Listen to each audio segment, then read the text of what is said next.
شكرا يا ربي شكرا هديت قلبي شكرا نورت دربي شكرا شكرا يا رب شكرا يا ربي شكرا.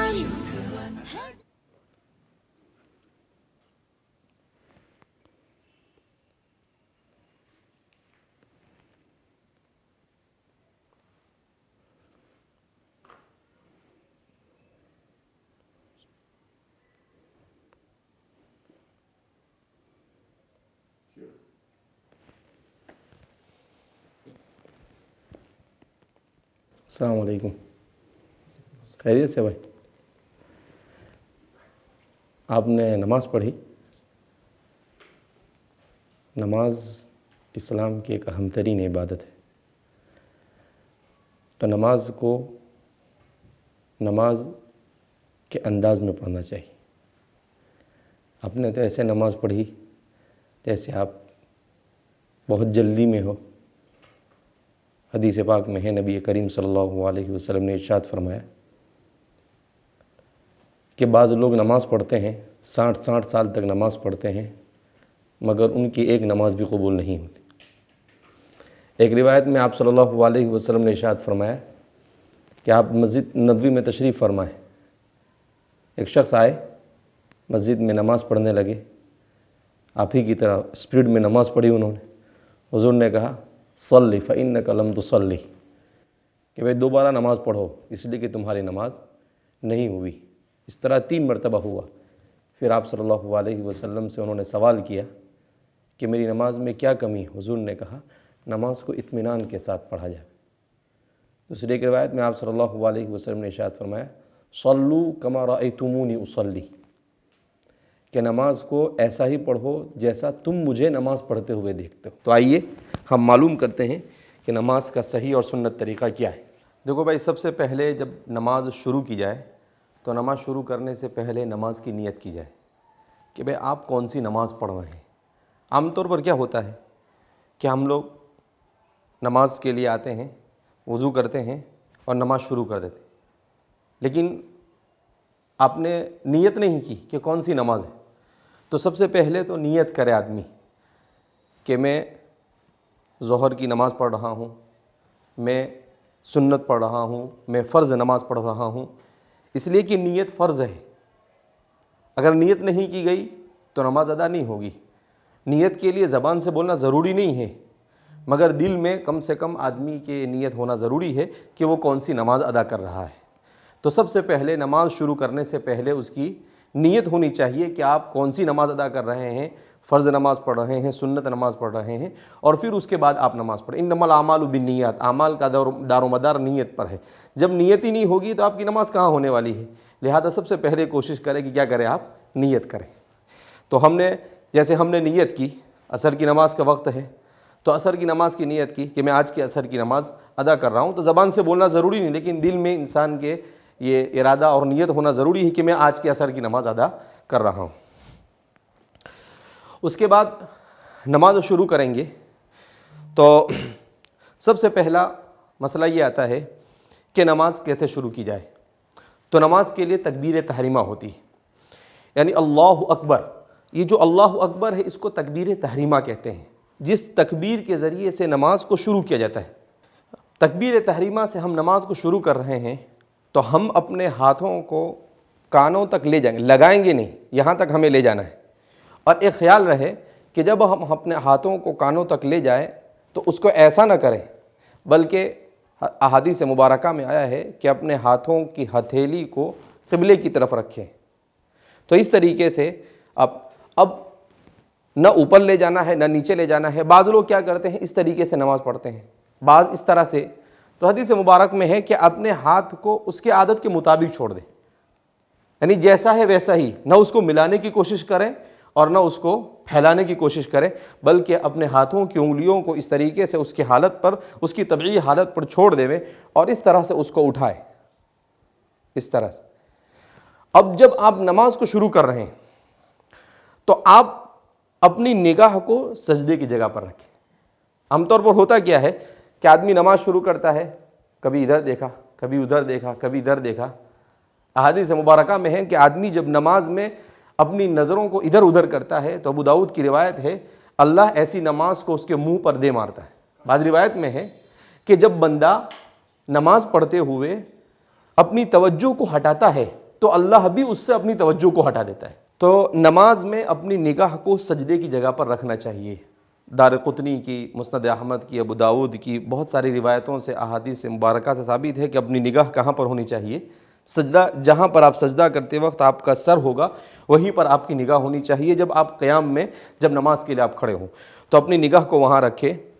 اپنے پاؤں کو بھی اس کی طبیعی حالت پر چھوڑ دیں، نہ اس کو ملانے کی کوشش کریں اور نہ اس کو پھیلانے کی کوشش کریں، اس کو اس کی طبیعی حالت پر چھوڑ دیں. اسلام میں تکلف نہیں ہے، یہ سب تکلفات ہم نے ڈال دیے ہیں کہ ہم کبھی بالکل ملا رہے ہیں، کبھی بالکل یہ کر رہے ہیں، تو اس کو طبیعی حالت پر اس کو چھوڑ دیا جاوے. تو آپ کھڑے ہو گئے، بس یہ کوشش کریں کہ آپ کے پاؤں کی انگلیاں کدھر ہو؟ قبلے کی طرف. آپ کے پاؤں کی انگلیاں قبلے کی طرف ہونی چاہیے. اور اس طریقے سے آپ نماز کو شروع کریں گے.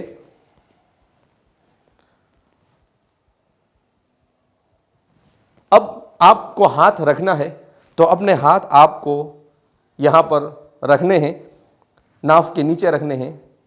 اس کے لیے طریقہ یہ بتلایا ہے، احادیث مبارکہ سے ثابت ہے کہ اپنی ان دونوں انگلیوں سے یہاں پر حلقہ بناوے، یہ ہتھیلی کے حصے کو یہاں رکھے اس طریقے سے، اور یہ اس طریقے سے اس کو پکڑ دیوے، اس کو اس کی حالت پر ان انگلیوں کو چھوڑ دیوے. ان انگلیوں کو یہاں پر آپ لگائے اور پھر اس کے بعد آپ اس طریقے سے نماز کے لیے اپنی نگاہوں کو سجدے کی جگہ پر رکھ کر اپنی نماز کو آپ شروع کریں. اس کے بعد اب آپ کیا کریں گے؟ تو سب سے پہلے آپ پڑھیں گے سبحانک اللہم و بحمدک و تبارک اسمک و تعالی جدک و لا الہ غیرک.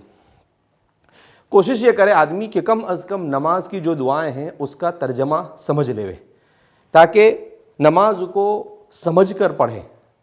عام طور پر لوگ شکایت کرتے ہیں کہ نماز پڑھتے ہیں ہم لیکن دل نہیں لگتا، اس لیے کہ ہمیں جو وہ چیزیں ہم پڑھ رہے ہیں وہ ہم سمجھ نہیں رہے تو ہمارا دل نہیں لگے گا، وسوسے آئیں گے. لیکن جب ان چیزوں کو ہم سمجھ کر پڑھیں گے تو اس کا سب سے بہترین علاج وسوسوں کو ختم کرنے کا یہ ہے کہ ہم نماز میں جو کچھ پڑھا جا رہا ہے اس کو سمجھنے کی کوشش کریں.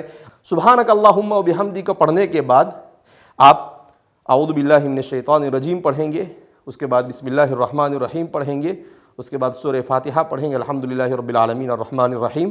اس کے بعد آپ کوئی بھی صورت اس کے ساتھ ملا کر پڑھیں گے، جیسے انا اعطیناک یا والعصر، جو بھی صورت آپ کو یاد ہو اس کو پڑھیں گے. یہاں بھی کوشش کرنی چاہیے آدمی کہ سورہ فاتحہ کو کم از کم سمجھ کر پڑھے.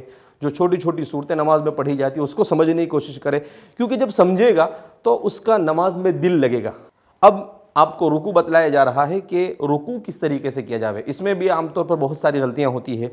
تو دیکھیں رکوع کیسے کیا جاتا ہے کہ جب آپ نے اس طریقے سے سورت ختم کی، سورہ فاتحہ کے بعد ضم سورت کو ختم کیا، اور پھر اس کے بعد اب آپ رکوع میں جائیں گے، تو رکوع میں اطمینان سے آپ جائیں گے. اور رکوع میں جب آپ جائیں گے تو سب سے پہلے آپ کی نگاہ کہاں پر ہونی چاہیے؟ آپ کے پاؤں کی انگلیوں پر ہونی چاہیے، سب سے پہلا. دوسرا یہ کہ آپ اپنے ان دونوں ہاتھوں سے اپنے گھٹنوں کو اس طریقے سے پکڑ لیں گے. دارقطنی کی روایت میں ہے، مسند احمد کی روایت میں بھی ہے کہ آپ صلی اللہ علیہ وسلم اس طریقے سے اپنے گھٹنوں کو پکڑ لیتے تھے.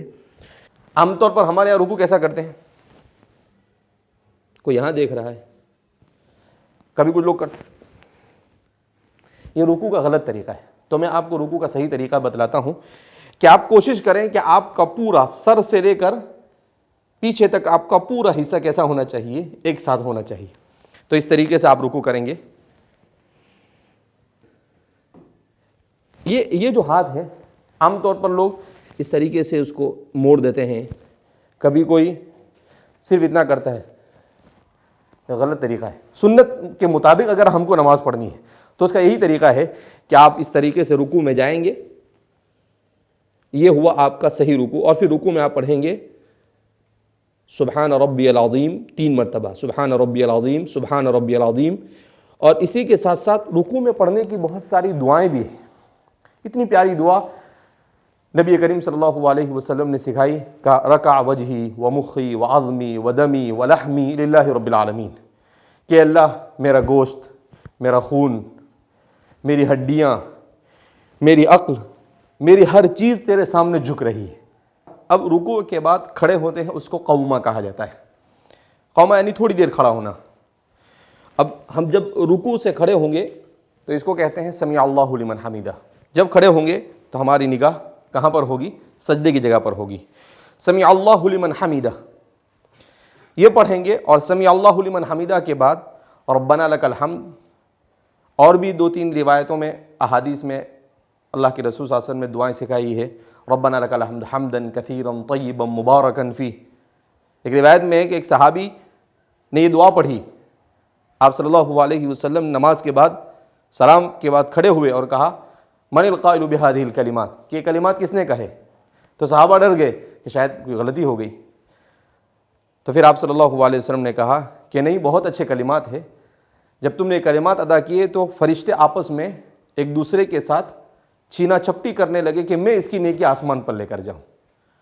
تو پھر صحابی نے کہا کہ میں نے کلمات پڑھے، تو بہت پیارے کلمات۔ اسی طریقے سے آپ صلی اللہ علیہ وسلم نے ایک دعا سکھائی، ربنا لک الحمد ملء السماوات وملء الارض وملء ما شئت من شیء بعد۔ ظاہر سی بات ہے دونوں تینوں دعا پڑھے گا بندہ تو اس کو کھڑے ہونے کا موقع بھی ملے گا۔ ہمارے عام طور پر کیسا ہوتا ہے کہ اس طریقے سے رکوع کرتے ہیں، رکوع کے بعد یوں کھڑے ہوتے ہیں اور سیدھے چلے جاتے ہیں۔ اس نماز کو اللہ کے رسول صلی اللہ علیہ وسلم نے فرمایا یہ ایسی نماز ہے جیسے کوا چونچ مار رہا ہے۔ اب ہم سجدہ سیکھنے کی کوشش کریں گے کہ نبی کریم صلی اللہ علیہ وسلم نے سجدہ کس طریقے سے کیا، کیونکہ سجدہ یہ نماز کی روح ہے۔ حدیث پاک میں نبی کریم صلی اللہ علیہ وسلم نے ارشاد فرمایا کہ بندہ اللہ کے سب سے زیادہ قریب اس وقت ہوتا ہے جب بندہ سجدہ کرتا ہے، لہذا ہم سجدے کو بھی اللہ کے رسول صلی اللہ علیہ وسلم کے بتائے ہوئے طریقے کے مطابق کرنے کی کوشش کریں گے۔ تو سجدے میں کس طرح سے جانا، سب سے پہلے تو ہم یہ سیکھیں، کیونکہ عام طور پر لوگ سجدے میں جانے میں بھی بہت غلطیاں کرتے ہیں۔ کیسے جاتے ہیں؟ کچھ لوگ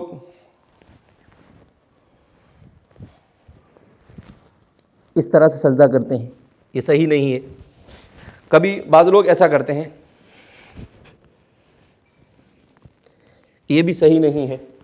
سجدہ کرنے کا صحیح طریقہ یہ ہے کہ آدمی کھڑا ہوا ہے سمیع اللہ لمن حمیدہ کے بعد، اس کے بعد آدمی سیدھا بیٹھے گا، وہاں رکے گا نہیں بلکہ سیدھا وہ سجدے میں جائے گا۔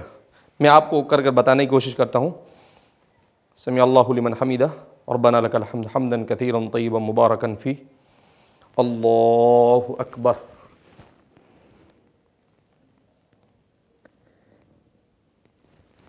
تو یہ ہے کہ آپ سجدے میں کیسے جائیں۔ اب جب آپ سجدے میں گئے تو سجدے میں جب آپ جائیں گے تو ظاہر سی بات ہے کہ سب سے پہلے آپ کے ہاتھ آپ رکھیں گے، اور ہاتھ رکھنے کے بعد اپنی ہتھیلی کو رکھیں گے، اور وہ ہوگی آپ کے ناک کے بالکل محاذات میں، اس کے سیدھ میں رکھیں گے اس طریقے سے۔ اور پھر اس کے بعد سجدے میں کہاں دیکھنا، احادیث مبارکہ میں ہے کہ سجدے میں آدمی اپنے ناک پر نظر رکھے۔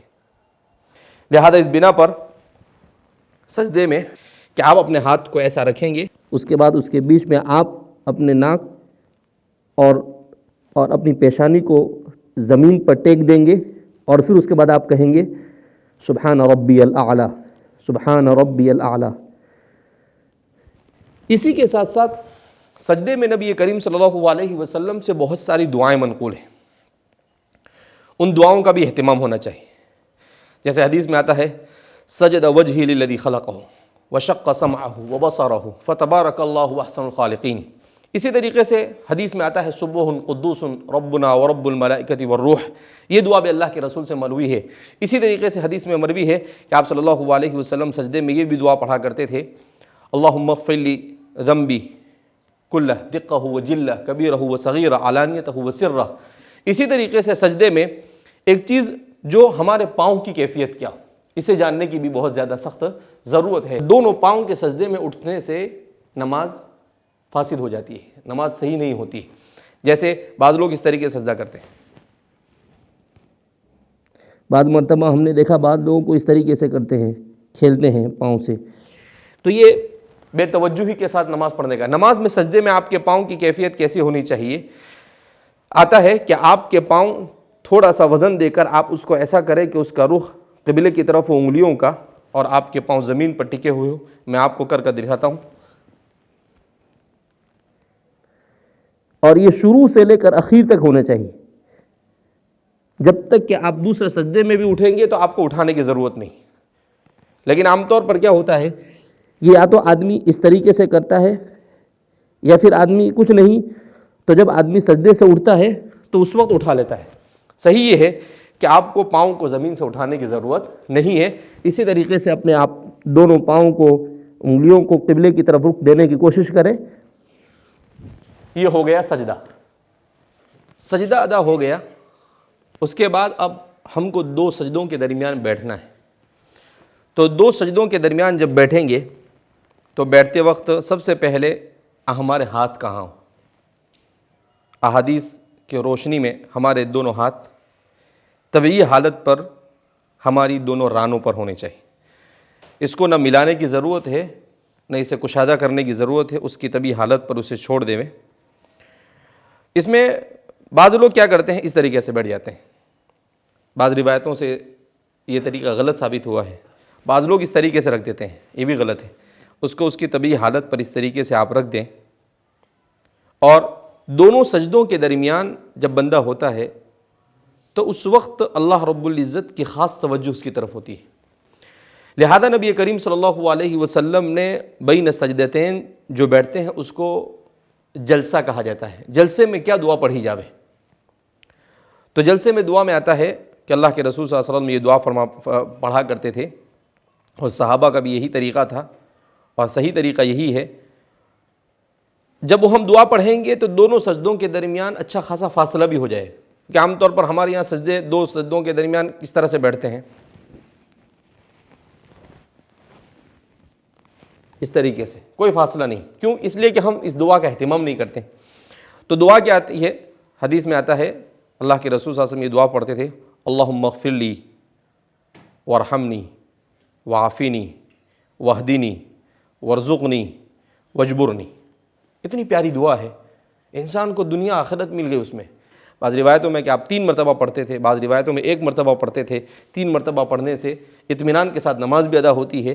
لہذا اس میں آپ کوشش کریں کہ اللہم اغفر لی وارحمنی وعافنی واہدنی وارزقنی، اس دعا کو 3 مرتبہ اس کا ورد کرے، یا کم از کم 3 مرتبہ آدمی اللہم اغفر لی اللہم اغفر لی اللہم اغفر لی پڑھے، اگر وہ یاد، جب تک اسے یاد نہ ہو وہاں تک، اور یاد کرنے کی اس دعا کو کوشش کریں۔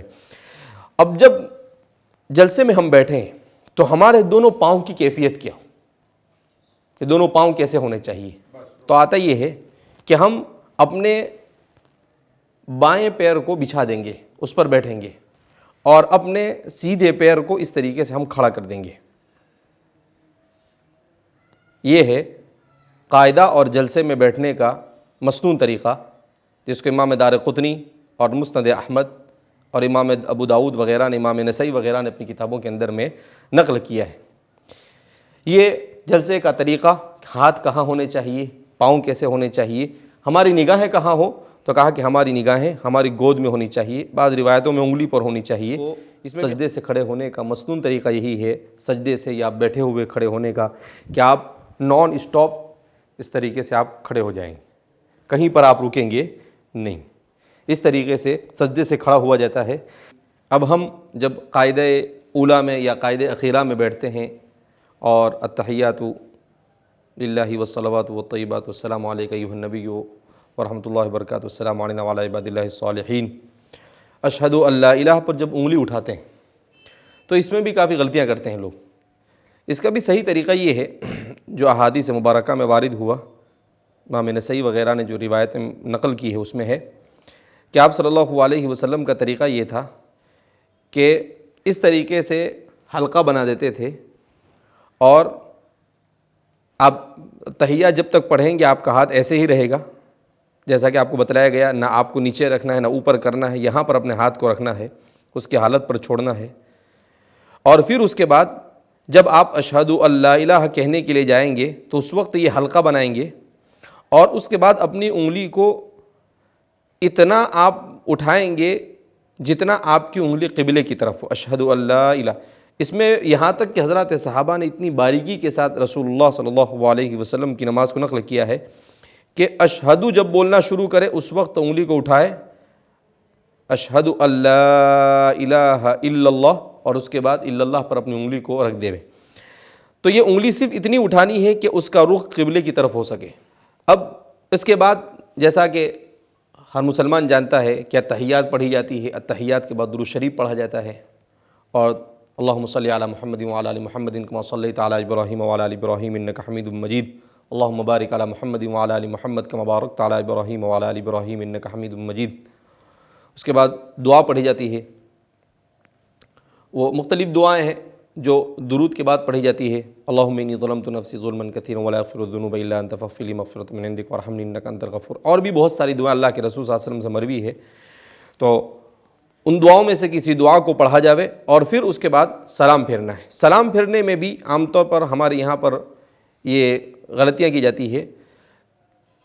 جو صحیح طریقہ ہے وہ یہ ہے کہ آدمی جب سلام پھیرنے لگے تو اپنی گردن کو کب شروع کرے گھمانا، کہاں تک لے جائے اور کہاں دیکھے. السلام علیکم ورحمۃ اللہ، اور اپنی نگاہیں کاندھے پر ہو.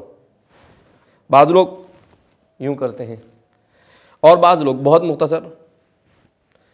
تو نہ بہت زیادہ گھمانا ہے نہ بہت کم گھمانا ہے، بلکہ آپ السلام علیکم ورحمۃ اللہ، السلام علیکم ورحمۃ اللہ، السلام علیکم ورحمۃ اللہ. علیکم ورحمۃ اللہ اس کا مطلب یہ ہوتا ہے کہ سلامتی ہو.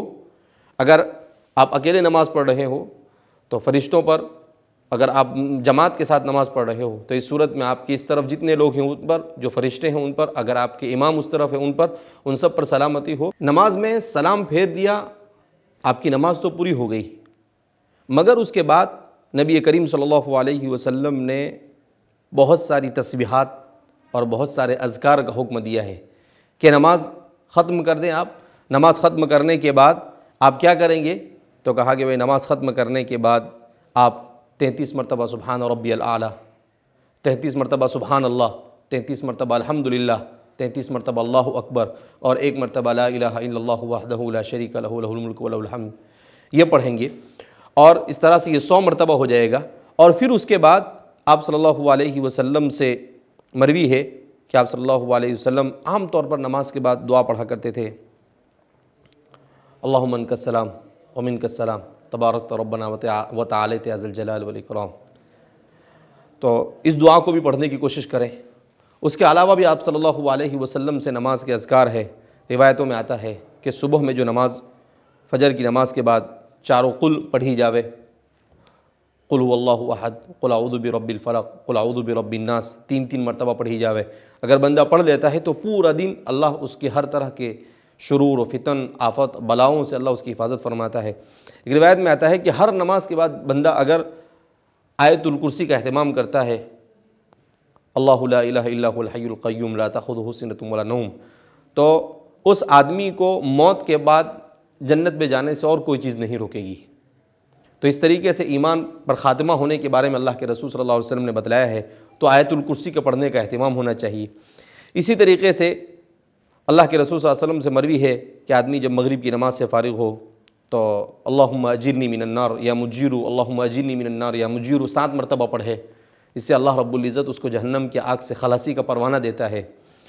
تو اس طریقے سے جو اذکار احادیث مبارکہ میں مروی ہے ان اذکار کو بھی ہم لوگ سمجھ کر، یاد کر کر ان کو بھی پڑھنے کی کوشش کریں.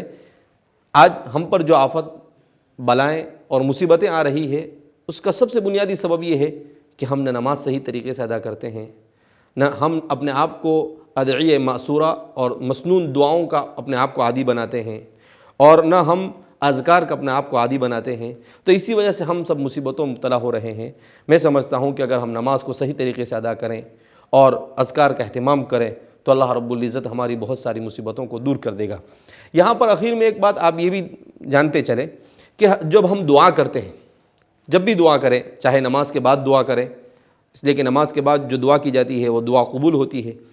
تو جب دعا کی جاوے تو دعا میں بھی ہاتھ اٹھانے کا طریقہ بھی احادیث مبارکہ سے ثابت ہے کہ دعا میں کیسے ہاتھ اٹھائے جائے، اپنی نگاہوں کو کہاں رکھا جاوے۔ تو حدیث میں آتا ہے کہ دعا میں اپنے دونوں ہاتھوں کو فاصلے کے ساتھ آدمی رکھے، سینے کے پاس اس طریقے سے رکھے، انگلیوں کو قبلے کی طرف رکھے، اور اس طریقے سے اللہ سے دعا مانگے، اللہم انک السلام ومنک السلام تبارک ربنا وتعالیت یا ذی الجلال والاکرام سمعنا واطعنا غفرانک ربنا والیک المصیر۔ ہمارے یہاں کیا ہوتا ہے، عام طور پر لوگ ایسے دعا کرتے ہیں، اللہم انک السلام ومنک السلام، بعض مرتبہ لوگ اللہم انک السلام۔ صحیح طریقہ یہ ہے کہ نہ اس کو بہت ملایا جاوے، نہ بہت اس کو پھیلایا جاوے، تھوڑا سا طبعی طریقے پر اس کو تھوڑا سا پھیلا کر آدمی اللہم انک السلام ومنک السلام اپنے ہاتھوں پر نگاہوں کو رکھے۔ اس لیے کہ حدیث میں آتا ہے ان اللہ لا يقبل الدعاء عن قلب غافل لاہن، کہ جب بندہ دعا کرتا ہے غفلت کے ساتھ، لاپرواہی کے ساتھ، تو اللہ ایسی دعا کو قبول نہیں کرتا ہے۔ تو لہذا جب دعا کی جاوے تو توجہ کے ساتھ دعا کی جاوے، اس یقین کے ساتھ کہ اللہ رب العزت دعا کو قبول کرے گا، اور اللہ رب العزت میری تمام بلاؤں اور مصیبتوں کو دور کر۔ الدعاء سلاح المؤمن، دعا مومن کا ہتھیار ہے۔ اللہ رب العزت ہمیں دعاؤں کا اہتمام کی، نماز کو سنت طریقے پر پڑھنے کی توفیق مرحمت فرمائے۔ تو آپ کوشش کریں گے ایسے ہی نماز پڑھیں گے تو انشاءاللہ آج سے آپ کی نماز سنت کے مطابق ہوگی انشاءاللہ۔ اللہ آپ کو، مجھے، ہم سب کو توفیق مرحمت فرمائے۔ السلام علیکم۔